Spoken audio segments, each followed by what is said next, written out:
Okay. Maybe that'll get it.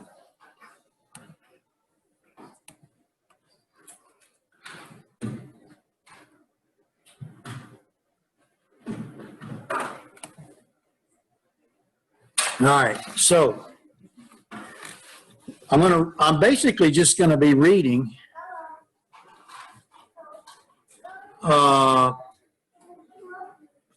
something from the first 15 chapters of Ezekiel.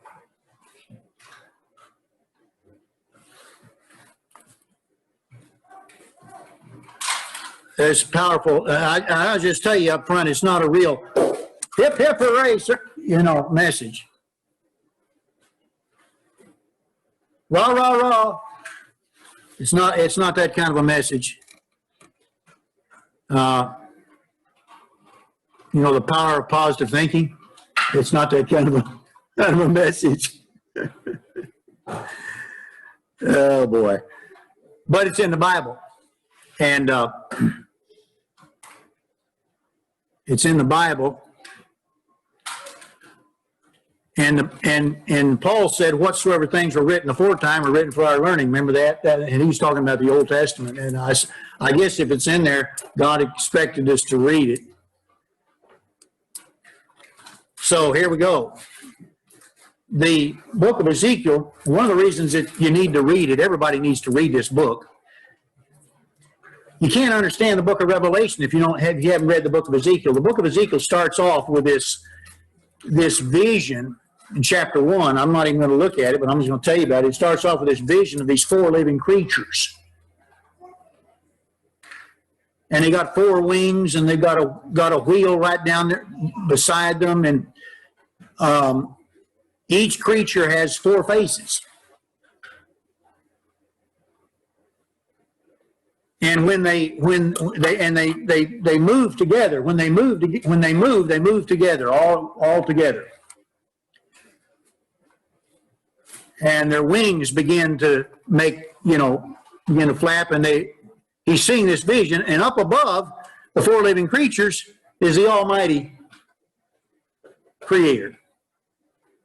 You can read about it in chapter 1. Well, those 4 living creatures show up again in the book of Revelation.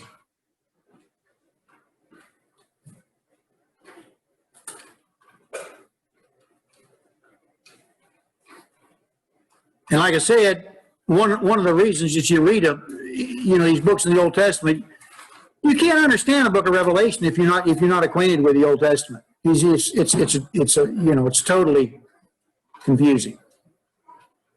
You have a background here, so anyhow, he sees this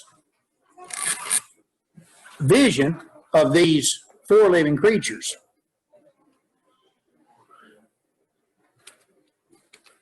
And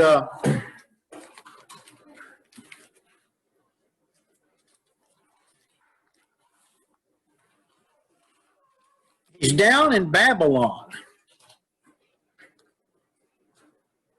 where the nation of Judah, what was left of them, had been taken captive, and they had been exiled to Babylon.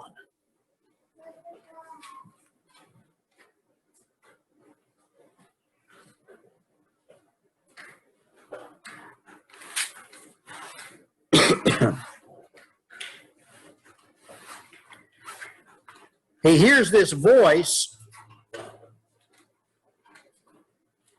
above the creatures.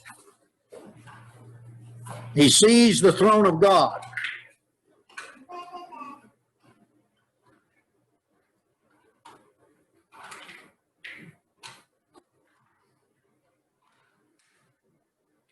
And on the throne was a shape like a human, who looked from the waist up. He looked like glowing metal with fire inside. And from the waist down looked like fire, and a bright light was all around him. It seemed to look like the glory of the Lord, he says. That's who it was. And so when I saw it, I bowed face down on the ground, and I heard a voice speaking, and he said to me, stand up. Here it is, verse 2. Stand up on your feet, and I'll speak to you. You know, in the Orthodox Church, when you go to church, nobody sits down except the real old people. They don't even have any pews in the Orthodox Church. You stand there for the whole service. And sometimes it's a long service. You stand up. And that's what God's telling Ezekiel. He's saying, get up, and I'm going to talk to you. He said, verse 3, Son of man, I'm sending you to the Israelites, a rebellious nation that has rebelled against me. They and their ancestors have been in revolt against me to this very day. And the people to whom I'm sending you are obstinate and stubborn. Say to them, this is what the sovereign Lord says, and whether they listen or fail to listen.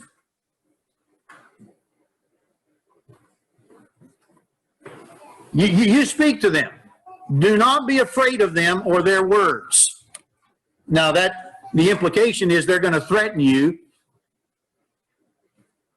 They're going to threaten you. Maybe put you on a list. Maybe they're going to threaten to put you on a list.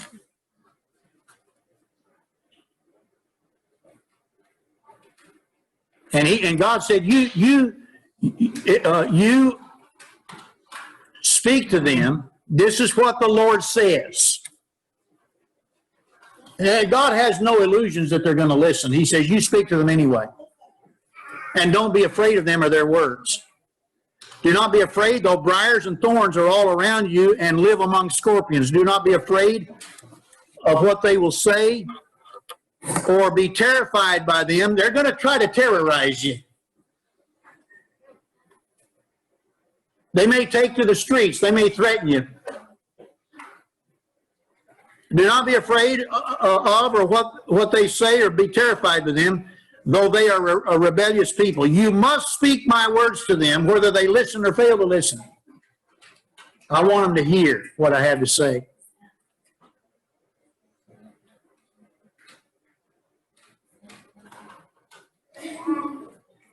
And then he says, open your mouth and eat what I give you. Verse 9, you can read it here on the screen, you can follow. I looked and I saw a hand stretched out to me, and in it was a scroll. Well, where do we also read about a scroll? Book of Revelation. John was told to eat the scroll. Remember, eat the words. It comes from this book of Ezekiel.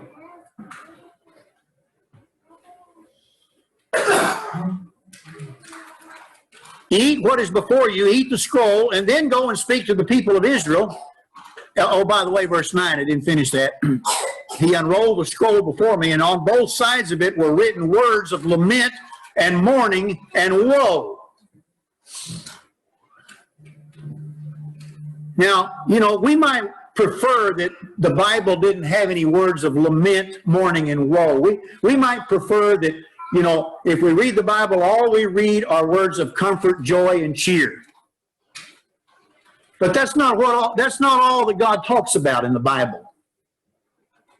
Is comfort, the power of positive thinking, and cheer. In the scroll,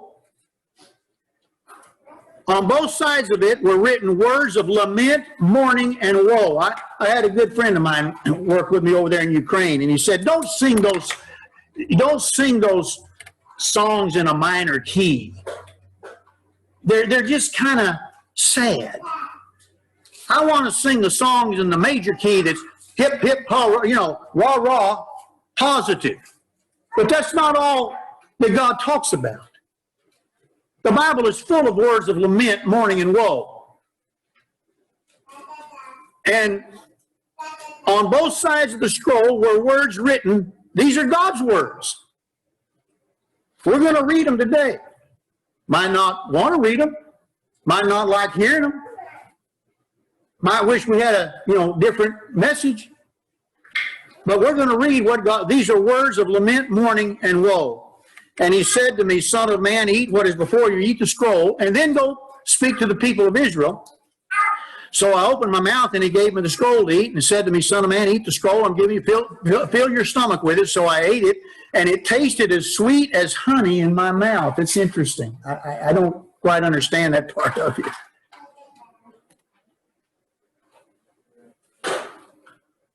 So here's what we read in the scroll.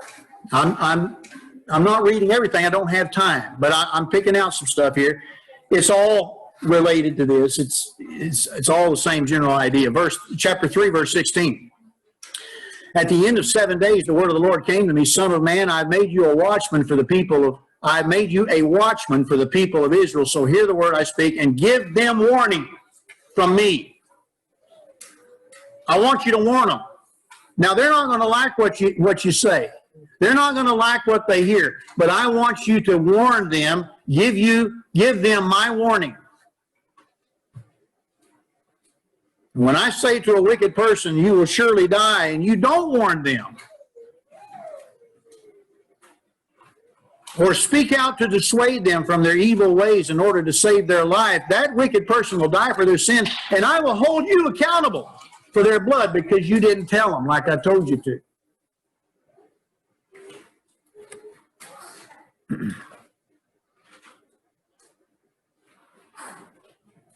The idea is we got to speak.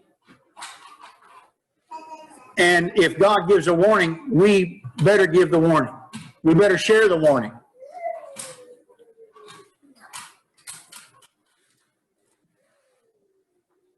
Chapter 5, this is what the sovereign Lord says. This is Jerusalem, which I have set in the center of the nations.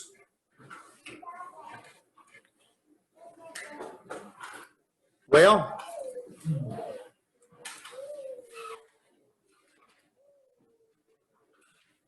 there's another country that God has set at the center of the nations today.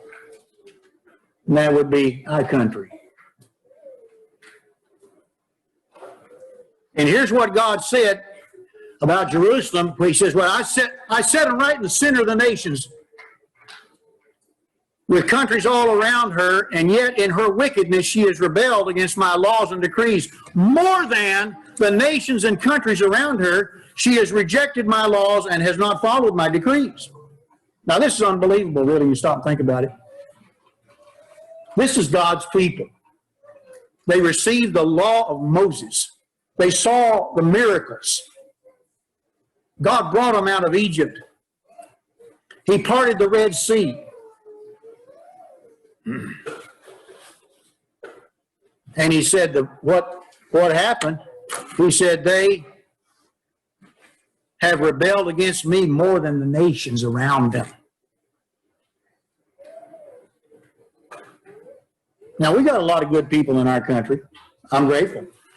I really, honestly, I'm very thankful to see so many Christian people today praying. They're worried, they're concerned, they're praying to God. Have mercy, have mercy. It's a good sign. But I want to tell you that there's a bad sign. When you compare our nation that was founded on Christian principles and a founding document that acknowledges that we're all created, endowed by our Creator.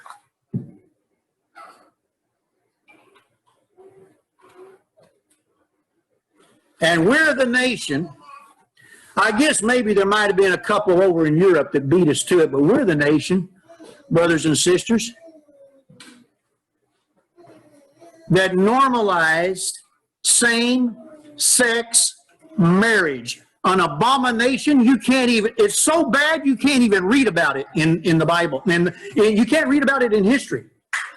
I don't know, maybe there has been same-sex marriage, but I never read about it. Our nation is the one that promoted this baloney around the world. Not Russia. I can go to Russia today and they don't go for that stuff over there. Not China.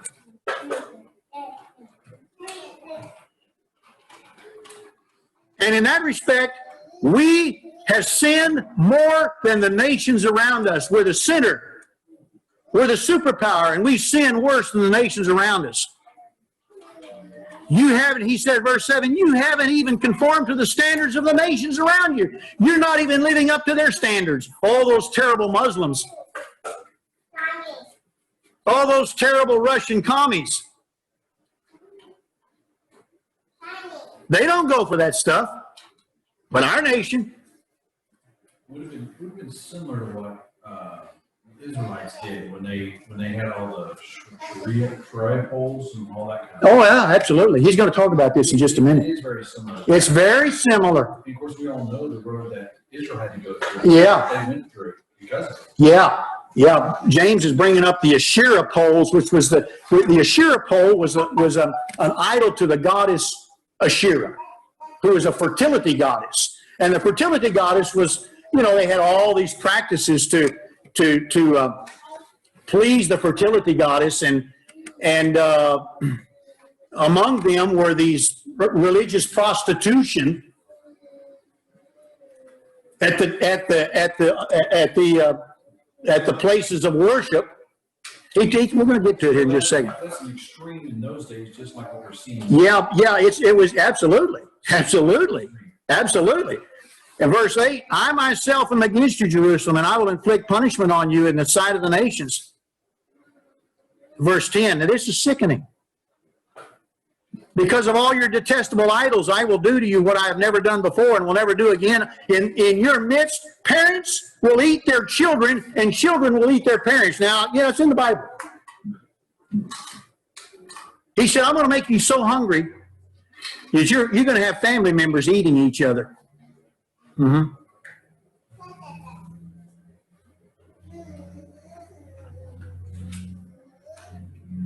You have defiled my sanctuary with all your vile images and detestable practices. It wasn't just worshiping the idol that was so bad. It was all those detestable practices that went with it. All kinds of sexual perversions that they celebrated in these orgies, worshiping these fertility goddesses. Sickening stuff. And here's God's people doing that. And he said, verse 12, a third of your people will die of the plague or perish by famine. Oh, we just heard about a little bit of something like that this year, 2020, and we had a little plague pandemic, and we started to have a little shortage of food. Remember that? Now, nothing like this. He's just throwing this out there trying to make us think, I can make you hungry real fast.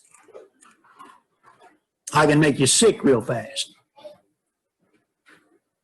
And when I have spoken, and I have spent my wrath on them, they will know that I, the Lord, have spoken.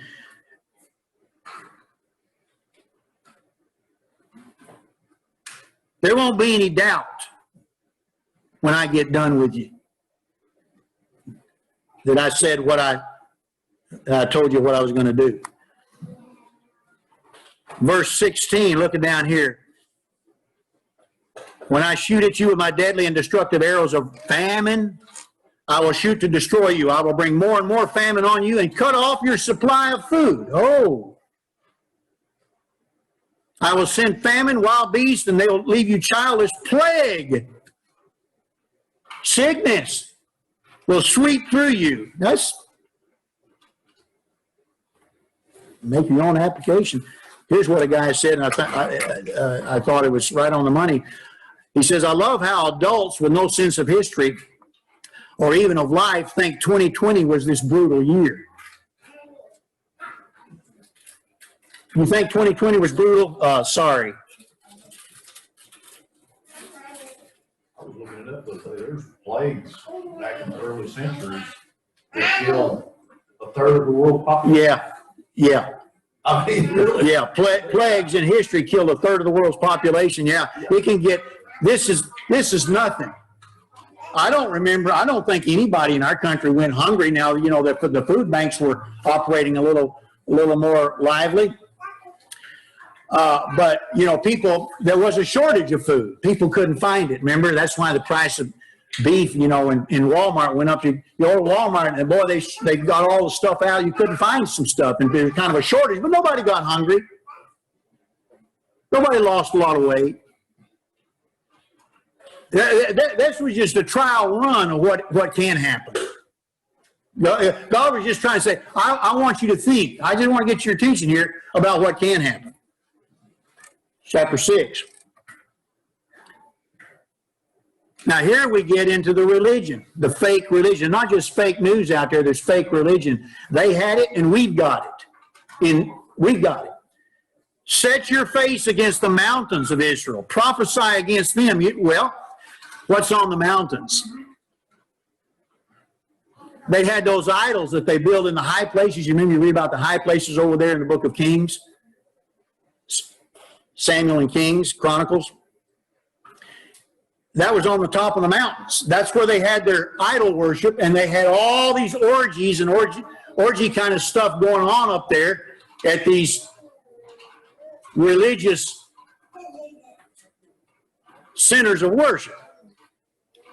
I'll destroy your high places. Your altars will be demolished, smashed, and I will slay your people in front of your idols, and you'll know that I'm the Lord. I'm not going to put up with it. My people are doing this junk. I'm not going to put up with it. And he says they will loathe themselves for the evil they have done after I send them into captivity and all their detestable practices, and they will know that I am the Lord. I didn't threaten in vain to bring this calamity on them. I wasn't just blowing hot air when I threatened them. They're going to see it. This is what the sovereign Lord says. Strike your hands together, stamp your feet, and cry, alas, because of all the wicked, detestable practices of the people of Israel. For they will fall by the sword, famine, and plague. I will pour out my wrath on them, and they will know that I am the Lord. Now here's where it gets real interesting, James. They're bringing their false, fake religion and idol worship and sex perversion into the temple. No, they didn't leave them up there on the mountains. Here's what we read here, verse 2. I looked and saw a figure like that of a man from what appeared to be his waist down. He was like fire. From there up, his appearance was as bright as glowing metal. He stretched out what looked like a hand and took me by the hair of my head. Isn't that interesting? God took him by the hair of the head, and the Spirit lifted me up between earth and heaven, and in visions of God, he took me to Jerusalem, to the entrance of the north gate of the inner court, where the idol that provokes to jealousy stood. And they say that was an Asherah pole. They had an idol right there in the temple at the entrance. When people came in, there the idol was, that fertility goddess. And there before me was the glory of the God of Israel. And he said to me, Son of man, look north. I looked, and in the entrance north of the gate of the altar, I saw this idol of jealousy. And he said, Son of man, you see what they're doing? Utterly detestable things the Israelites are doing here. Things that will drive me far from the sanctuary. I'm getting out of here. I'm not going to put up with it. I'm not going to stay here.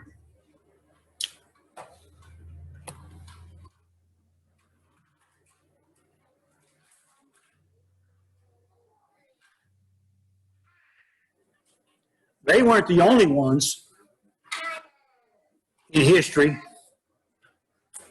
That's not the only example of God's people in history bringing detestable practices into the so-called church. Where have you ever heard of such a thing?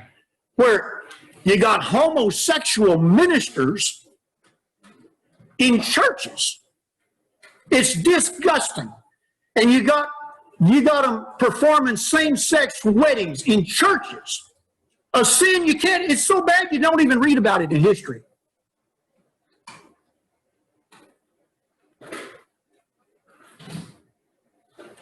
And here in chapter 9, here's what God did about it. I heard him call out in a loud voice, bring near those who are appointed to execute judgment on the city, each with a weapon in his hand. And I saw 6 men coming from the direction of the upper gate, which faces north, each with a deadly weapon in his hand, and with him was a man clothed in linen who had a writing kit at his side. They came in and stood beside the altar. They're at the temple. And the glory of the Lord, the glory of the God of Israel went up from above the cherubim where it had been up. It arose from above those four living creatures and moved to the threshold of the temple. And the Lord called to the man clothed in linen who had the writing kit at his side and said to them, go throughout the city of Jerusalem and put a mark on the foreheads of those who grieve and lament over all the detestable things that are done in it. Now you would think that everybody in Jerusalem was grieving and lamenting about the detestable things that were being done in the temple of the Lord. But oh no, most of them were celebrating the detestable things. Most of them were indifferent to the detestable things. Just like today in churches all over the country and with preachers all over the country, there's many that they don't lament these detestable things that are happening in churches. Doesn't bother them a bit. They're celebrating them. And God says, you send the man with a little writing kit around Jerusalem and you put a mark on the forehead only of those who are lamenting and grieving over all the detestable things that are done. And I do not apologize for grieving and lamenting about the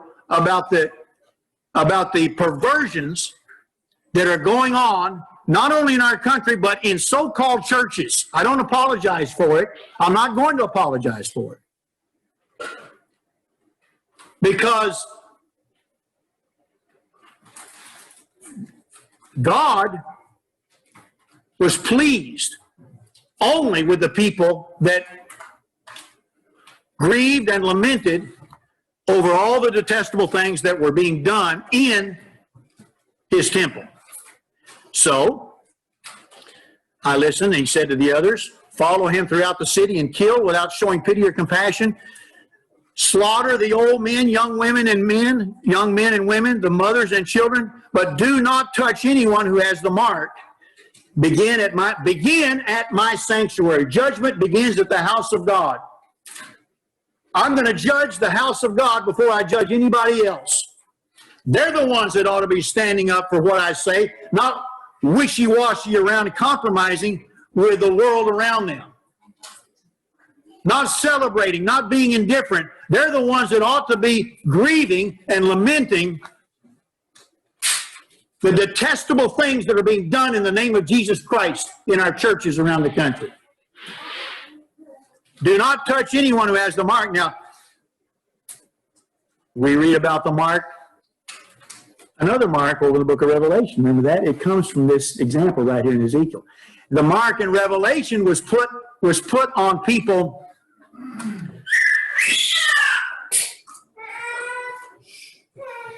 It was an opposite kind of mark. It was a mark to mark the people that were not faithful. This mark was marking the people that are faithful. And he said, verse 9, the sin of the people of Israel and Judah is exceedingly great. The land is full of bloodshed, and the city is full of injustice. There's no justice anymore. The rich and powerful get away with all kinds of injustice.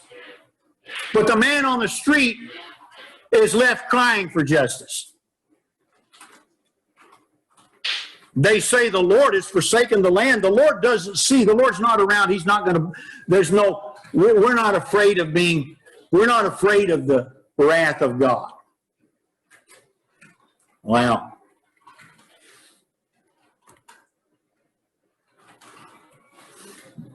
And so finally, God gets so sick of the perversions in the temple. He said, I can't stay here anymore. The glory of the Lord rose from above the cherubim and moved to the threshold of the temple. The cloud filled the temple, and the court was full of the radiance of the glory of God.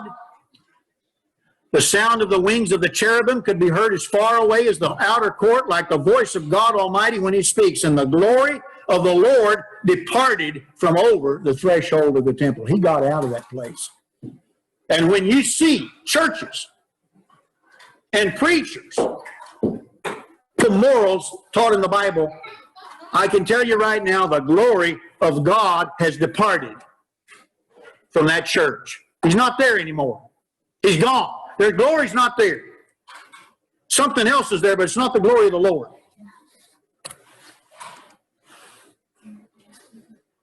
Well, finally, God says to the people of Israel, this is what the sovereign Lord says, repent, turn from your idols, renounce all your detestable practices. And the word of the Lord came to me and said, Son of man, if a country, I guess that would include our country, if a country sins against me by being unfaithful, and I stretch out my hand against it to cut off its food supply, how do we hear that? Let me read it again. If a country sins against me by being unfaithful, and I stretch out my hand against it to cut off its food supply, and I send famine on it and kill its people and their animals, even if these three men, Noah, Daniel, and Job, were in it, they could save only themselves by their righteousness, declares the Lord. Or, verse 19, if I send a plague, well, that's kind of like a pandemic. If I send a plague into that land and pour out my wrath on it through bloodshed, killing its people and their animals, as surely as I live, declares the sovereign Lord, even if Noah, Daniel, and Job were in it, they could save neither son nor daughter, only themselves by their righteousness.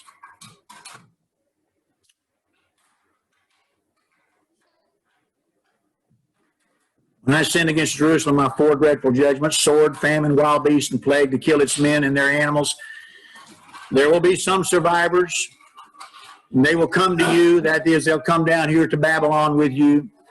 And when you see their conduct and their actions, you will be consoled. You will understand. You will be consoled regarding the disaster I brought on Jerusalem. Every disaster I brought on it. You will be consoled when you see their conduct and their actions, for you will know I have done nothing in it without cause, declares the Lord. You'll understand exactly why I did what I did when you see their behavior. It's just interesting. It's Bible. It's Bible. It's the book of Ezekiel. The word of the Lord came to me, son of man, what is this proverb that you have in the land of Israel? The days go by and every vision comes to nothing. Say to them, this is what the sovereign Lord says, I'm going to put an end to this proverb, and they'll no longer quote it in Israel. Say to them, the days are near when every vision will be fulfilled, for there will be no more false visions or flattering divinations among the people. I'm not going to flatter you anymore. I'm not going to allow people to flatter you anymore. Now, you can look for them, but the gig is up. I, the Lord, will speak what I will, and it shall be fulfilled without delay, for in your days I will fulfill whatever I say. None of my words will be delayed any longer. Whatever I say will be fulfilled, declares the sovereign Lord. Is the country at the point of no return? I don't know. I mean, there's different opinions about it. But the notion that, we can just waltz along here forever, or the trajectory that we're on, that's total baloney.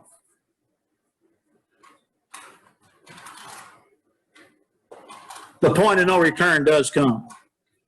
So, and that's what he said back in chapter 7. This is what the sovereign Lord says to the land of Israel. The end has come upon the four corners of the land. It's now upon you, and I will unleash my anger against you. I will judge you according to your conduct and repay you for all your detestable practices, and you'll know that I'm the Lord. The Lord loses his patience at some point. And the end comes. Make no mistake about it. Listen to the word of the Lord. All right.